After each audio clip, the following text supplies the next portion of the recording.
Pour mieux valoriser l'agriculture du continent, le Safagri a refermé ses portes hier à N'Djamena en présence du président du Faso, président en exercice du SILS qui souhaite une pérennisation de la manifestation.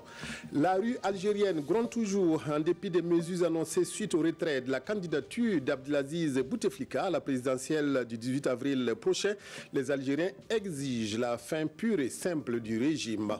Notre invité vient nous parler des violences faites aux enfants au centre d'une étude nationale validée par une rencontre en janvier dernier et qui estime que ces violences surviennent le plus souvent dans l'environnement familial. Madame Anne Vincent, représentante résidente de l'UNICEF au Burkina, bonjour. Bonjour, merci. Et merci d'être venue ce midi sur notre plateau. Merci. Cela dit, le président du Faso a pris part hier à N'Djamena à la clôture du premier salon africain de l'agriculture, Safagri. Roch Marc Christian Kaboré s'est adressé à l'Assemblée souhaitant que ce salon se pérennise et continue de se tenir au Tchad. Le Safagri a réuni pendant 4 jours des agriculteurs africains qui ont pu exposer leurs produits et échanger sur les grands défis de l'agriculture. Reportage de notre envoyé spécial Frédéric Etienne Bassenga. L'objectif était de stimuler les politiques nationales et régionales de transformation des chaînes de valeur agricole en Afrique face aux défis économiques, climatiques et sécuritaires. Et après 4 jours faits d'échanges, d'expositions et de réflexions, les résultats sont là. À cette première édition du Safagri, le Salon africain de l'agriculture, 400 participants venus de 40 pays ont partagé leur expérience. Pour le président du Faso qui a prononcé le discours de clôture du Safagri 2019, ce salon constitue un réel motif de satisfaction qu'il faut pérenniser. Je reste convaincu que la transformation des chaînes de valeur agro-silvopastorales et halieutiques africaines constitue un moteur de la croissance économique de nos pays et un facteur de renforcement de la résilience de nos populations face à l'insécurité alimentaire et nutritionnelle. Excellence, Monsieur le Président, Mesdames et Messieurs, les activités majeures du Safagri, notamment les expositions, ont montré la diversité et la richesse des produits agricoles africains. C'est un signe évident que l'Afrique peut nourrir l'Afrique. Les conclusions du Safagri nous indiquent clairement que la prochaine étape du développement des agricultures africaines est l'industrialisation et la labellisation de nos produits. Ce qui nous conduira d'une part, à satisfaire nos propres besoins et d'autre part, à fournir des produits de qualité pour le marché international. Les participants à cette première édition du Safagri font des recommandations. Ils appellent les pays africains à accélérer les mesures de mise en œuvre de la zone de libre-échange, à l'intégration dans les politiques et stratégies des États, une vision commune africaine du concept de chaîne de valeur et à l'accompagnement du secteur privé par la formation et le financement. Après la cérémonie de clôture, le président du Faso et son homologue tchadien Idriss Déby Itno ont visité l'exposition de produits de l'agriculture. Pour cette première manifestation, 40 pays ont montré la diversité de l'agriculture africaine. Frédéric Etienne Bassenga. Roch Marc Christian Kaboré et Idriss Déby Itno admirent ces taureaux, produits de l'agriculture africaine. Nous sommes à l'exposition du Safagri, le Salon africain de l'agriculture, première édition en N'Djamena. Dans cet espace réservé à l'élevage, les agriculteurs africains font étalage de leur savoir-faire. Petits ruminants et gros, les deux présidents font le tour et apprécient le potentiel qui s'y dégage. Je dois dire que je suis vraiment impressionné de voir un peu la diversité de la culture, la diversité dans la recherche, notamment dans la production de graines, et vraiment de voir l'enthousiasme qui anime tous les acteurs du monde agricole. Je voudrais dire que, en tout cas, nous ne pouvons que saluer ces travailleurs laborieux dont les résultats dépendent de la pluie, mais qui chaque jour se battent pour pouvoir satisfaire à l'aspect alimentaire de nos populations. Le président tchadien est également satisfait. Il compte aussi sur la voix du président en exercice du SILS, le président Kaboré, pour plaider auprès de leurs pairs africains afin que le Safagri soit pérennisé. On a une première expérience, ça c'est le Yémen. Il faut donc renforcer par une seconde expérience en 2020. pour permettre donc de relancer. Entre-temps, je pense que c'est une question qui va être le président de l'exercice de SILS. On va porter au niveau de l'Union africaine de manière à ce que ça soit quelque chose qui est pérenne et qui se reproduit chaque année, où l'ensemble des pays africains se retrouvent autour de la question du développement rural. Pour les deux chefs d'État, l'Afrique regorge de nombreuses potentialités capables de maintenir les jeunes sur le continent. Il faut seulement un peu de créativité et d'accompagnement pour que les Africains puissent s'autosuffire à travers leur agriculture. Un atelier régional sur le plaidoyer en faveur de l'intégration de la nutrition et la gestion des risques de catastrophes dans les planifications locales s'est tenu cette semaine à Diapaga dans la Tapua. Cette rencontre a été initiée par l'ONG Action contre la faim et ses partenaires pour évoquer le projet Résiane, mis en œuvre dans 12 communes du Gourma, de la Komandjari et de la Tapua. Alpha Yaya Traoré, Ibrahim Sanou, Afadan Gourma. Les conséquences socio-économiques liées à la malnutrition sont très élevées dans la région de l'Est. C'est pourquoi l'ONG Action contre la faim et ses partenaires réunis ici à Diapaga discutent sur la prise en compte de la nutrition et la gestion des risques dans les plans locaux de développement. Ces questions n'étaient pas prioritairement inscrites dans ces plans locaux de développement. Nous avons choisi de travailler sur un volet plaidoyer qui va permettre aux communes, pour les documents qui conduisent leur développement, qui conduisent l'avenir des populations, que des questions qui sont également très sensibles pour les populations puissent être inscrites. Grâce à cet atelier qui va outiller les conseils municipaux, qui va outiller les acteurs qui interviennent dans la gestion et la prise en charge des catastrophes, c'est un pas de plus pour la gestion de ces genres de situations. Prennent part à cet atelier les maires des 12 communes de la Tapua, de la Komandjari et du Gourma.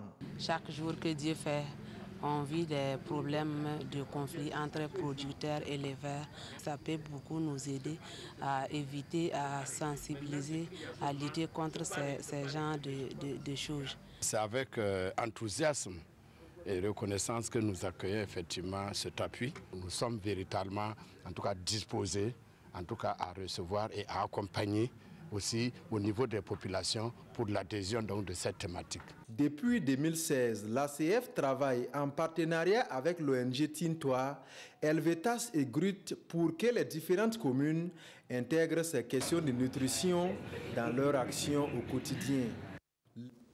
Les violences faites aux enfants au centre d'une étude nationale validée en janvier dernier, plus de 65% des violences faites aux tout-petits ont lieu dans leur entourage familial, estime cette étude et dont nous en parle notre invitée du jour, la représentante résidente de l'UNICEF au Burkina Faso, Madame Anne Vincent. Alors, pourquoi une étude sur les violences faites aux enfants ? Il est important de... Bon, d'abord, vous savez que le mandat de l'UNICEF, c'est bien sûr la promotion et la réalisation des droits de l'enfant, en règle avec la Convention internationale relative aux droits de l'enfant, convention qui a été ratifiée par le Burkina Faso. Un de ces droits, c'est d'être protégé contre toute forme de violence et d'abus. Or, le Burkina Faso est un pays où la violence est assez prévalente, puisqu'on estime que un enfant sur 3, alors que c'est un enfant sur 7 dans le reste du monde, un enfant sur 3 est victime de violence au Burkina Faso. Alors, bon, je ne suis pas là pour pointer du doigt le Burkina Faso. Une étude faite par une organisation internationale, Inspire, en 2017, a montré que 1 milliard d'enfants, dans 96 pays étudiés, 1 milliard d'enfants étaient affectés par la violence. Donc, elle existe au Burkina Faso, ne nous voilons pas la face, il faut agir. Cette violence, elle peut être... enfin, il était important, donc la dernière étude datant de 2008, et il était important d'avoir des données plus récentes, des données désagrégées par sexe, par âge, etc., de façon à guider la programmation, que ce soit la programmation des ministères en charge des droits de l'enfant ou bien sûr la programmation de tous les partenaires, et en particulier celle de l'UNICEF. Alors, cette étude a été réalisée et ses résultats ont été présentés à une rencontre de validation. Est-ce que vous pouvez nous en parler? Quels sont les résultats les plus saillants? Tout à fait. Cette étude a été commanditée par le ministère de la Femme, de la solidarité nationale, l'acronyme est long, la solidarité nationale, la famille et de l'action humanitaire. Maintenant l'action humanitaire. Et avec le soutien donc technique et financier de l'UNICEF, mais aussi de Save the Children International. Et donc elle a été faite en 2018 et validée lors d'un atelier en janvier 2019. Qu'est-ce que nous dit cette étude? Eh bien, donc, comme je le disais, qu'environ 1 enfant sur 4 au Burkina Faso fait l'objet de violences. Et bien sûr, c'est un chiffre qui est très inquiétant. Cette violence, elle est le plus souvent à caractère psychologique. Alors, c'est une forme de violence dont on parle peu, mais c'est tout enfant qui est victime d'un langage abusif, de choses qui font peur, etc., etc. Et cette forme de violence affecte 27% des 0 à 11 ans et environ 25% des plus grands. La deuxième forme de violence la plus fréquente, c'est la violence physique, qui est bien entendu plus visible, si je puis dire. Ce sont les coups de poing, les gifles, être battu à l'école avec une chicotte, etc., etc. Et là, alors, le pourcentage est quand même très élevé, 25% pour les 0 à 11 ans et 15% pour les 12 à 17 ans. Enfin vient celle qui est aussi terrible, c'est la violence sexuelle qui affecte près de 3% des enfants au Burkina Faso. Et enfin, bon, on peut la classifier parmi les violences physiques ou sexuelles, enfin liées à ce qu'on appelle les pratiques traditionnelles néfastes. Ce sont les mutilations génitales féminines qui affectent encore 18% des filles de 12 à 17 ans, donc qui est encore assez prévalente dans notre pays. Alors, mais de loin, les plus importantes, c'est les violences physiques. Les violences physiques sont très importantes. Oui, pratiquement 1 enfant sur 4 subit des violences physiques et c'est vraiment quelque chose qu'il faut regarder. Alors, Madame Anne Vincent, où sont pratiquées ces violences-là le plus souvent et qui en sont les auteurs? Oui, c'est triste de le découvrir, mais dans la plupart des cas, l'endroit où on subit le plus de violence quand on est un enfant, c'est la maison. La maison, et ce sont les 2 parents en général qui sont le plus à l'origine de cette violence. Donc c'est un peu terrifiant parce qu'on pense que sa maison, c'est quand même l'endroit où on est le plus à l'abri de quoi que ce soit. Eh bien non, c'est à la maison qu'il y a de plus de violence. Et ensuite vient l'école. Dans 20% des écoles du Burkina Faso, on pratique encore les sévices corporels. Or, c'est interdit, c'est légalement interdit. Et c'est également une violation des droits des petits étudiants. Ensuite vient la rue, bien sûr. Les enfants qui sont enfants de la rue sont soumis à toutes sortes de violences et d'abus. Et bien sûr, il faut en tenir compte également. Alors, pour diminuer ces violences, pour les éradiquer, qu'est-ce qu'il faut faire? Est-ce qu'il y a des actions qui sont entreprises, qui sont en tout cas envisagées pour que ce phénomène prenne fin? Il faut que ce phénomène prenne fin parce que je crois que c'est important de se rappeler que quand on a été victime de violences en étant un petit enfant, on a tendance à trouver que c'est normal, que ça fait partie de la vie.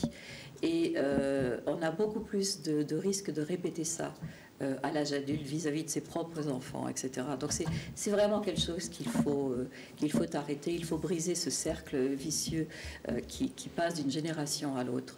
Alors, bien sûr, ce sont avant tout des campagnes de sensibilisation qui sont faites par l'UNICEF, le gouvernement, bien sûr, et d'autres partenaires, comme les partenaires ONG, par exemple. Donc des campagnes de sensibilisation en utilisant au jour d'aujourd'hui tous les médias possibles et imaginables, mais aussi la production d'un module de ce qu'on appelle d'éducation parentale. Les parents ont tendance à croire qu'il faut taper pour que l'enfant obéisse, qu'il faut taper pour que l'enfant étudie, etc., etc. Ce n'est pas vrai. Ce n'est pas vrai. Un enfant peut très bien étudier sans avoir une gifle chaque fois que la note est moins bonne que ce qu'espéraient les parents. Donc, il faut sensibiliser les parents, il faut apprendre aux parents à élever leurs enfants sans violence. Enfin, il y a bien sûr un chiffre à retenir, le 116, qui est un numéro d'assistance que les enfants peuvent appeler, ou des voisins ou d'autres parents qui sont inquiets pour le devenir d'un enfant maltraité. Et action sera prise par les services sociaux pour que cet enfant soit protégé. Donc si je pouvais donner un message aux parents burkinabés, ce serait vraiment non à la violence. On peut remplacer la violence par le dialogue. Très jeunes, les enfants peuvent dialoguer, apprendre à dialoguer avec leurs parents.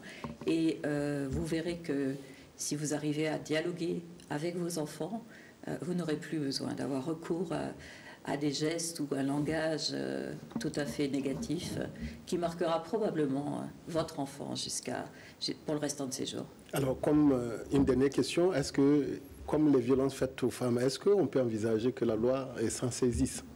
La loi s'en saisit, bien sûr. Suivant les formes de violence, bon, effectivement, il y a des lois spécifiques, mais par exemple, la chicotte, moi, je ne l'ai pas connue, je ne sais pas si vous l'avez connue. Si bien, je l'ai très bien connue. Vous n'étiez pas un si bon élève que ça, alors. Bon, mais par exemple, pour être très sérieux, les sévices corporels à l'école sont légalement reconnus comme absolument interdit. Et donc, il peut y avoir dénonciation d'un enseignant pour violence. Et l'enseignant peut être blâmé pour ça. Et pour certaines formes de violence, c'est exactement le cas également pour les parents. D'où ce numéro qui permet donc d'alerter si le petit voisin, si un ami est violenté. Il est important de le dire parce que les services sociaux pourront le prendre en charge et pourront prendre en charge aussi les parents en leur faisant comprendre qu'il y a moyen d'élever un enfant sans être violent. Merci beaucoup, Dr Anne Vincent, représentante résidente de l'UNICEF au Burkina, qui est venue nous parler de cette étude sur les violences faites aux enfants, une étude nationale validée en janvier dernier à Ouagadougou et dont les résultats donc ont été évoqués tout à l'heure par la représentante résidente de l'UNICEF au Burkina. La suite du journal, formation à Koudougou des agents de la Loterie nationale du Burkina autour des nouvelles réglementations en matière de commandes publiques. Ils ont été formés sur le modèle relatif au marché de travaux, au marché de fournitures et aux prestations intellectuelles. À l'issue de la formation, les participants ont fait 2 recommandations relatives à la communication et à la séparation de fonctions en matière de marché public. Reportage Nongbakuda Ismaël Diloma Sirima. Les agents de la Loterie nationale du Burkina, l'ONABI, à l'école de la bonne gouvernance. Ils s'imprègnent des innovations en matière des marchés publics afin de corriger les dysfonctionnements au sein de la LONABI. Et à cette formation, l'accent est mis sur les dossiers standards. Le dossier standard, c'est le format, et disons le canevas, le modèle qui est élaboré et qui doit être utilisé par toute autorité contractante dans le cadre de la mise en œuvre des procédures d'appel à la concurrence. Parce que comme vous le savez, en matière de marché public, il y a plusieurs procédures. Il y a la procédure de demande de prix, il y a la procédure d'appel d'offres, il y a la procédure de demande de proposition. Et donc, pour chaque procédure, il y a un document qui est élaboré et que toute autorité contractante doit utiliser. Ce document comprend les règles qui régissent la concurrence ainsi que les éléments qui doivent constituer le futur marché. Au bout de 5 jours de formation, des recommandations sont faites. L'une est relative à la communication entre les directions chargées des marchés publics et les bénéficiaires. Parce qu'on avait l'impression que c'était un vase clos. Tout se passait sans que le bénéficiaire ne soit informé. Déjà, ça, ce n'était pas une bonne chose. Il faut que le bénéficiaire soit informé de l'avancement du processus, de la désignation du fournisseur, de la date de démarrage des travaux, alors que c'était fait en vase clos.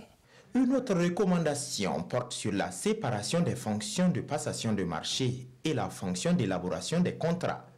Ceci devrait aboutir à plus de transparence et de bonne gouvernance.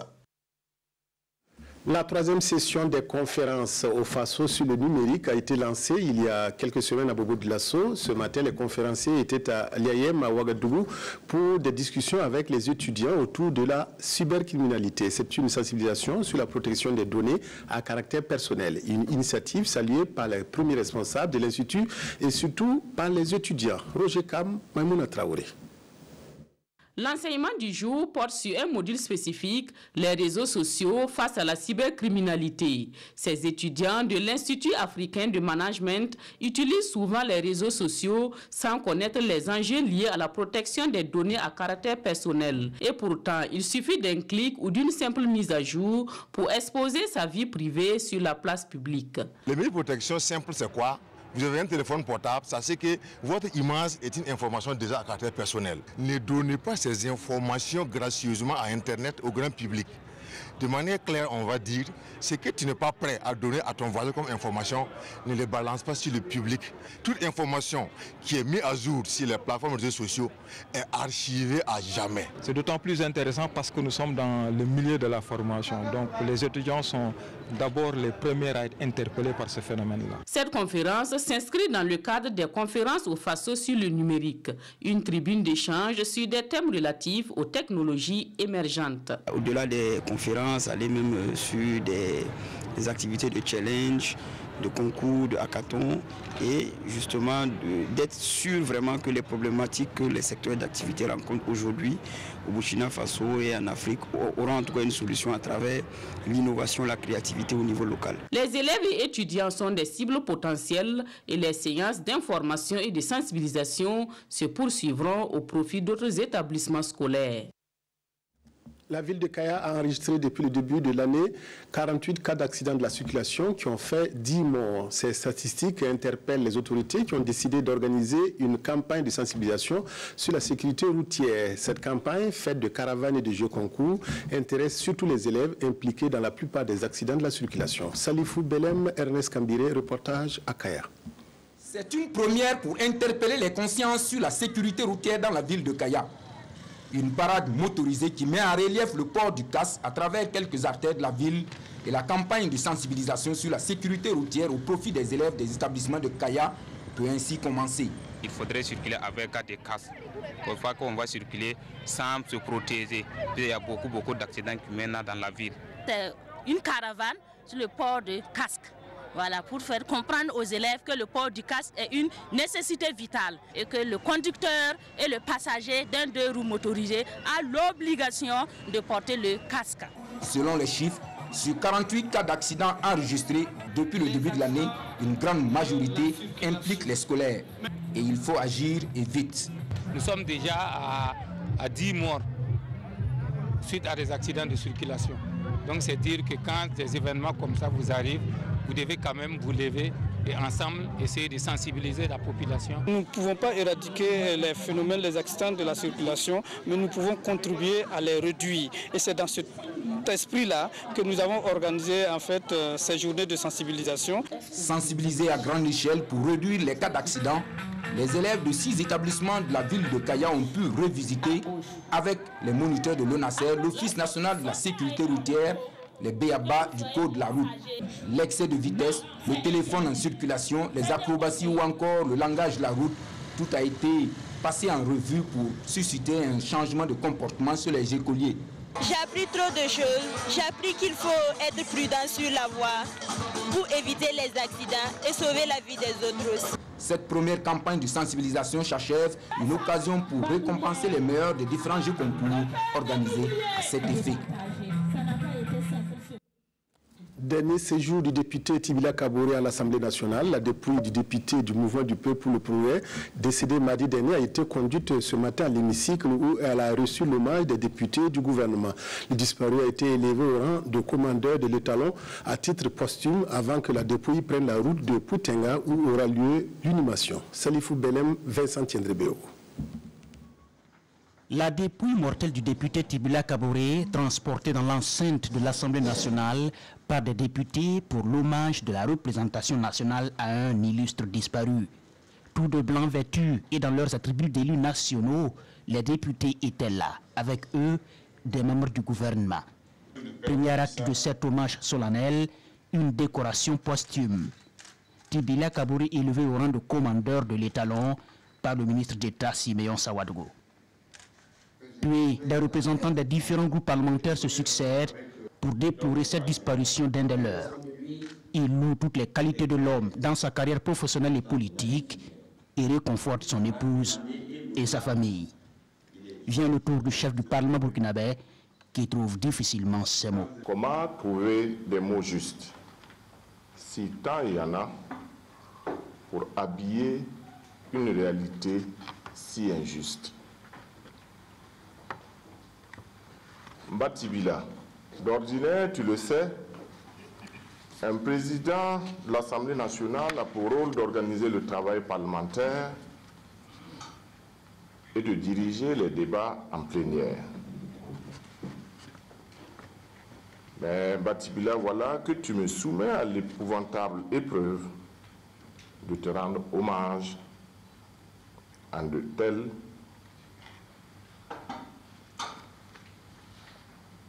circonstances. Après les recueillements sur la dépouille, un cortège funèbre s'ébranle. Direction Pouitenga, où l'élu du Kouritenga sera inhumé.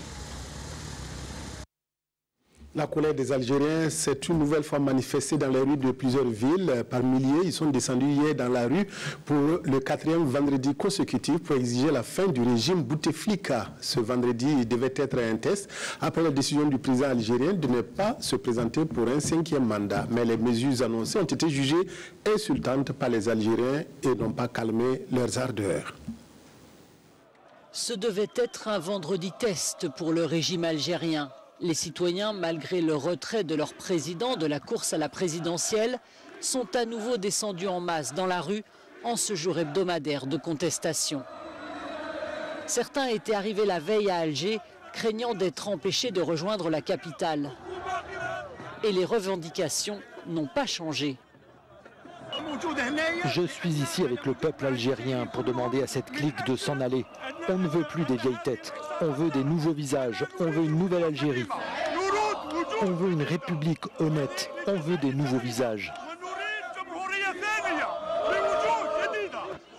Les promesses la veille du nouveau Premier ministre de former un gouvernement dans les prochains jours n'ont pas calmé les esprits. Ce gouvernement va représenter toutes les énergies, toutes les aspirations, spécialement des jeunes hommes et des femmes de ce pays.